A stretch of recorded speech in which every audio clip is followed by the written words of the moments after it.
Bir zamanda Erkivanda 14 tane Nəcəf alimi olub.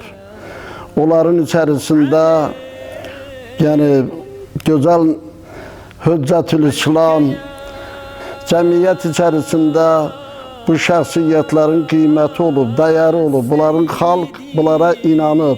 Sovet hökumətinin əziyyətləri, onları nə qədər sıxıntıya, çətinliyə, zillətə, zülmə salıblarsa da, onlar öz dinindən, öz İslamından, öz yolundan heç vaxt dönməyiblər.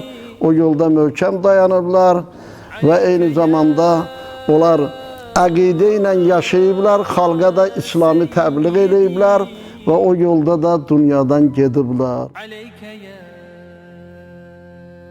سيد الأولين